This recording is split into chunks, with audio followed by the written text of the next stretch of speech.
हरे कृष्णा मित्रों, राधे राधे। प्रत्येक वर्ष वैशाख माह के कृष्ण पक्ष की एकादशी तिथि को वरुथनी एकादशी के नाम से जानते हैं। हिंदू धर्म में इस एकादशी व्रत का विशेष महत्व है। इस दिन माता लक्ष्मी एवं भगवान नारायण की सच्चे मन से पूजा अर्चना करने से हमारी सारी मनोकामनाएं पूर्ण होती हैं, साथ ही हमारे सभी पापों का नाश हो जाता है। मान्यता तो यह भी है कि वरुथनी एकादशी का व्रत रखने से मृत्यु के बाद वैकुंठ में स्थान मिलता है। ऐसे में आइए हम जान लेते हैं कि 2025 में वरुथनी एकादशी की तिथि कब है, इसका शुभ मुहूर्त कौन कौन से हैं, इस दिन कौन सा योग बन रहा है, पारण का समय क्या रहेगा, आइए जान लेते हैं।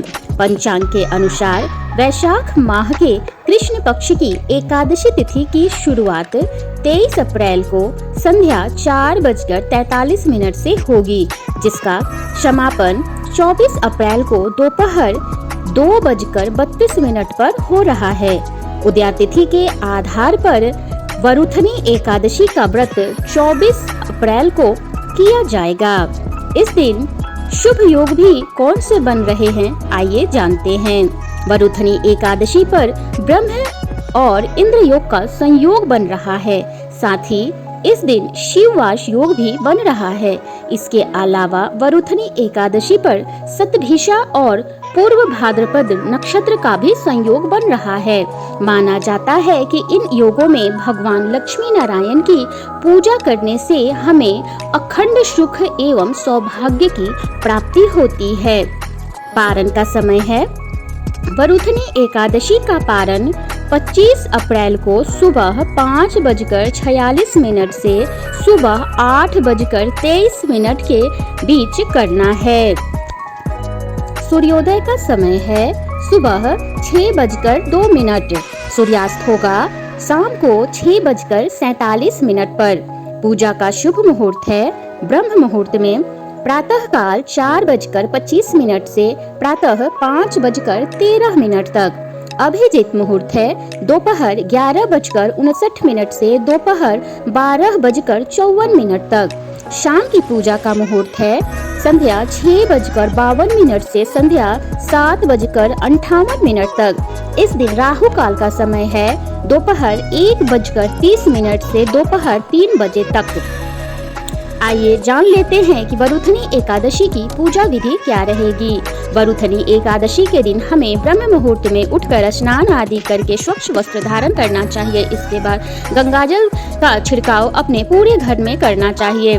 फिर एक चौकी ले और उस पर लाल कपड़ा बिछाकर भगवान विष्णु की मूर्ति स्थापित करें। यदि आपके पास मूर्ति ना हो, प्रतिमा आदि हो, या आप लड्डू गोपाल को रखते हैं या ठाकुर जी को रखते हैं, तो आप उन्हें ही स्थापित करें। अब आप भगवान को फूल और अक्षत आदि चढ़ाएं। इसके बाद एक देसी शुद्ध घी का दीपक जलाएं एवं धूप अगरबत्ती भगवान को दिखाएं।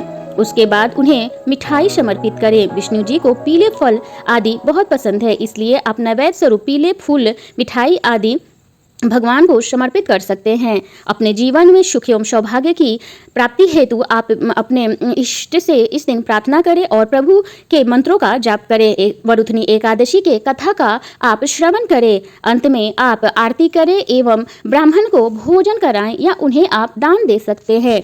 इस तरह से वरुथनी एकादशी का व्रत संपन्न होता है। उसके बाद आप पारण करके इस व्रत को संपन्न कर सकते हैं।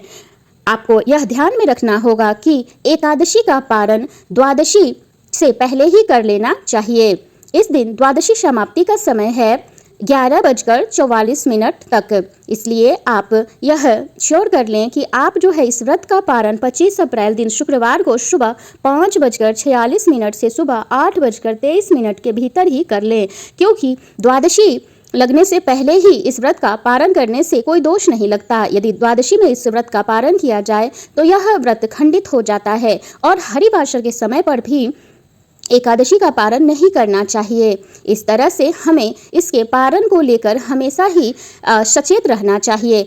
साथ ही एकादशी के व्रत के जो नियम है वो दशमी के तिथि से ही लागू हो जाते हैं। कहा जाता है कि दशमी की रात्रि से ही हमें लहसुन प्याज आदि नहीं खाना चाहिए, क्योंकि दशमी की रात्रि से ही एकादशी व्रत की शुरुआत हो जाती है। आज के वीडियो में इतनी ही जानकारी थी। यदि आपको जानकारी अच्छी लगी हो तो इसे लाइक एवं शेयर अवश्य करें और यदि आप चैनल पर नए आए हैं तो इसे सब्सक्राइब अवश्य कर लें, क्योंकि कोई भी धार्मिक वीडियोज के जानकारी के लिए आप मेरे चैनल को सब्सक्राइब करें, जिससे आपको समय समय पर अच्छी जानकारियाँ दी जाएंगी। धन्यवाद।